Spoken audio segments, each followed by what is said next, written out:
Hello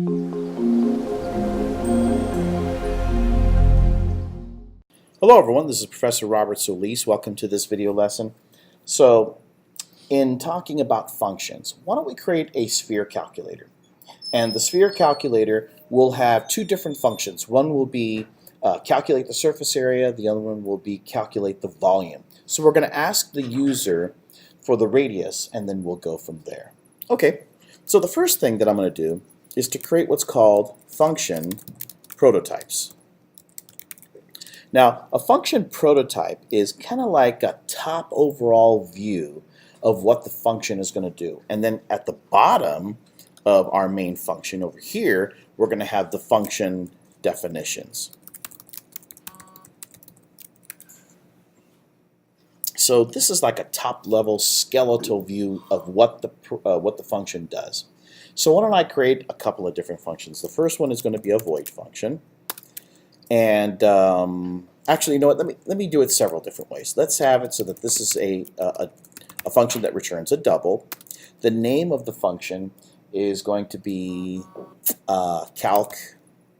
calculate area, surface area, I should say.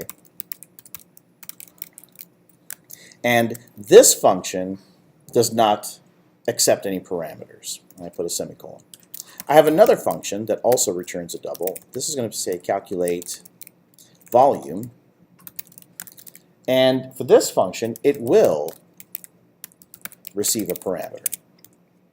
So first of all, whenever you're creating functions, if you want to use this approach of creating a function prototype, you always put them above the main function. And then you indicate, well, what does this thing return? So I'm giving you a parameter, or maybe I'm not giving you a parameter, but you're going to return something. Then you have to do this. Now, if this said void, that means that this function does not return anything. So this would be called a void function. In this case, it is going to return something. It's going to return a double. All right, here's the name of the function, so calculate surface area. And then within the parentheses, those are the arguments or the parameters. What I'm saying is when I call you calculate surface area, I'm not going to give you anything. I expect you to do your job once I call you. Now, for calculate volume, I'm creating this function a little bit differently. I'm saying in order for you to do your job, I've got to send you a double. By the way, the parameter that I send to you, whatever, I'm going to call it temporarily radius parameter. Now, we call this pass by value. For all intents and purposes, pass by value is really copy and paste. So I take whatever value that I'm sending to you, I clone it, I give you the copy, I keep the original. So we call that pass by value. You change the copy, the original is still intact, right? Because I didn't send you the original. Next time we'll talk about pass by reference, where I really am giving you the original. If you change the original, I've lost whatever that initial value is. Here, we are passing by value. Okay, so then what I'll do is I'll take these guys over here, I'll copy, I'll go down over here to the bottom and paste, and what I'll do is I'll get rid of the semicolons and put curly braces, get rid of this semicolon, put curly braces, and here's what we call the function definition area. So the function definition area, as you can see, is below the main function. All right, so here's where we define what this thing actually does. Okay, well, first of all, I need to have the radius in order to be able to determine what the surface area is. Well, if that's the case, and if you're not giving me anything, then the only way I'm going to be able to solve that is if the radius is a global value. So over here, what I'll do is I'll say int radius. Okay, so radius is a global variable. Watch this. Cut. Paste. Now radius is local, right? So I'm declaring that same variable. It's still going to be, oh, I shouldn't say an integer. Maybe I should make that a double. Right? I'm declaring this variable, radius, as a double, but where I place it then determines its scope.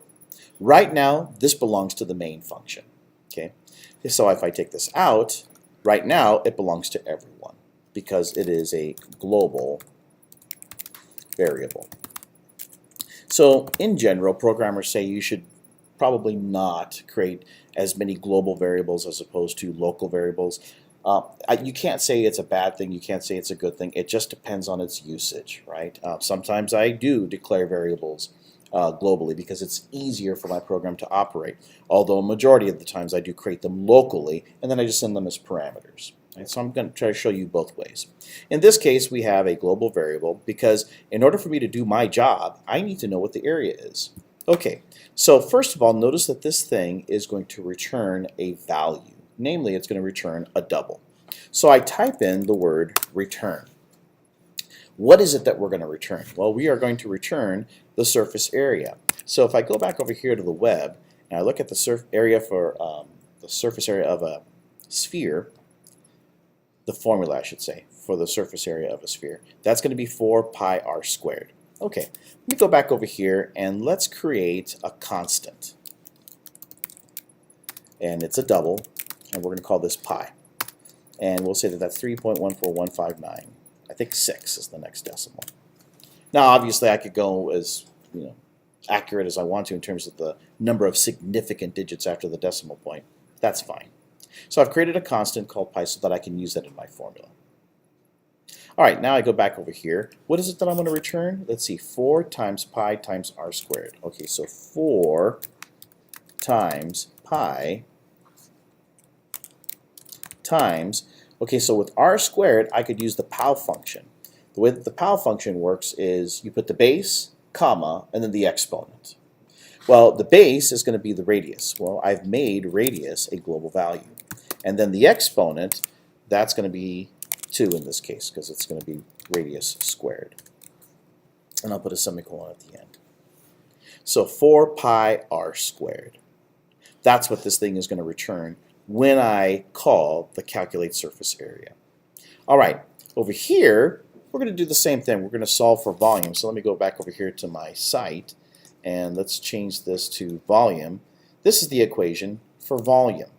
All right, now you gave me what that radius parameter is, and so I'm going to take this, use it in my equation. So once again, I can return, and I can type whatever I want. Now, you don't have to do it this way.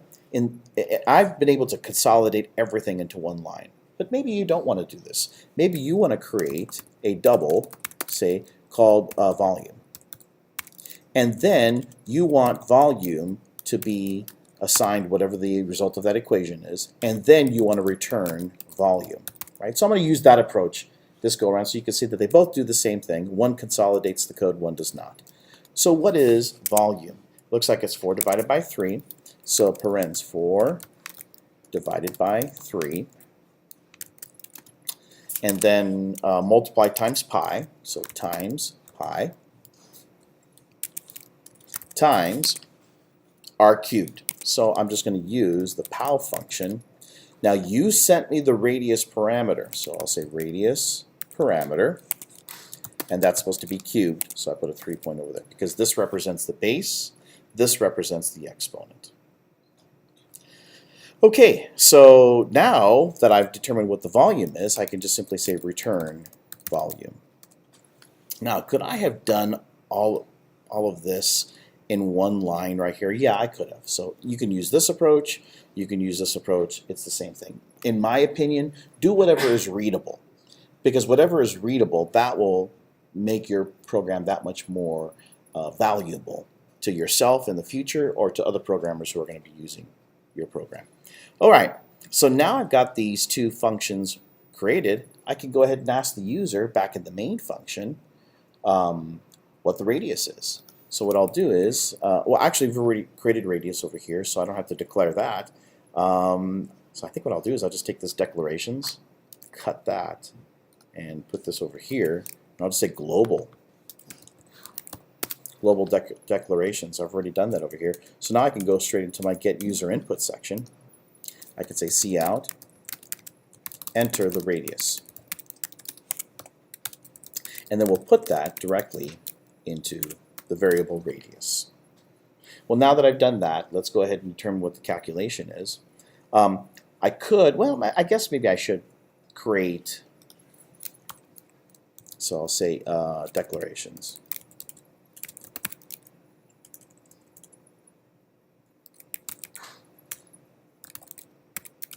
I could create volume, and I could also create surface area.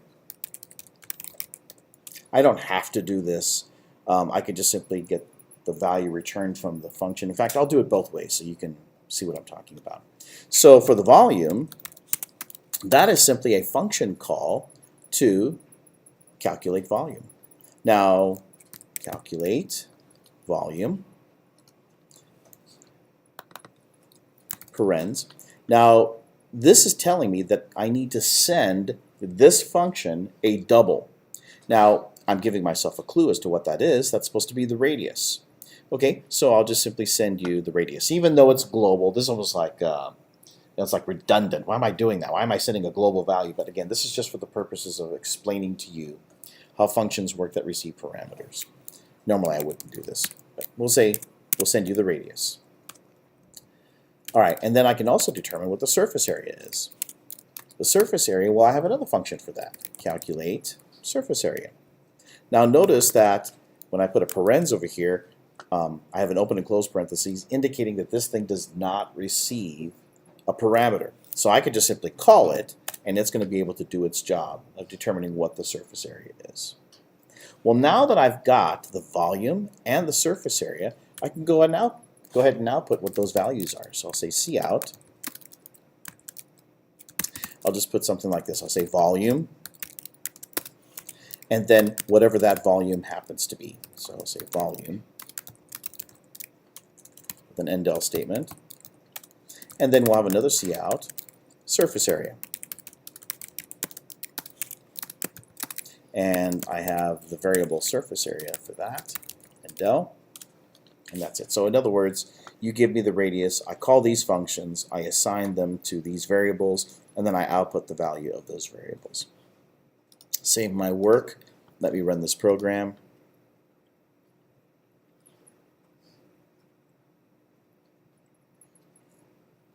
All right, so we'll just say enter a radius of 1. So it looks like the volume is this, the surface area is this. Let me verify that this is in fact correct. So I'm going to go back over here. Let me enter a radius of 1. So it looks like it's approximately 4.19. Yep, 4.19. And how about for the surface area? And I'll put a value of 1. Approximately 12.57 and 12.57. Yeah, looks good. Okay, now in this example, I created a variable called volume and surface area, but I didn't have to do that. Remember, these functions return doubles. So I could just put them directly into the cout statement if I wanted to. Let me use that second approach. So I'm going to comment these out, and I could have just done this. Cout, volume, and then just directly call the function from the cout statement. So I could say calculate volume. You want me to send you a radius parameter? Okay, I'll send you what the radius is, followed by an end-del statement, and then over here, surface area. And again, I'm going to call the calculate surface area function, parens. No parameters are required, so I'll just simply say open and close parens, followed by an end-del statement. So these both do the same thing. This one is kind of consolidating the idea of calling this because I know it's going to return a value and then it'll output it to the screen. Same thing over here. Whereas this approach, I created two variables so I could put the values directly into those variables and then use the variables. They both do the same thing. All right, so I'll put a value of 1, and those are my values. And that's it. So this is Professor Robert Solis. I hope this video lesson was helpful. Have a good day. See you next time. Everyone, I forgot to explain something, so I'm going to append this to the previous video lesson. I had a student ask if there's a way to have these functions above the main function, and you can.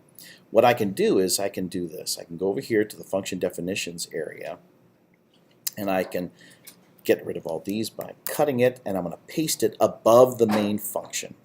Okay, so over here, I'm going to paste, which means that these two guys over here are no longer necessary. I don't have to have function prototypes if the function definitions are above the main function.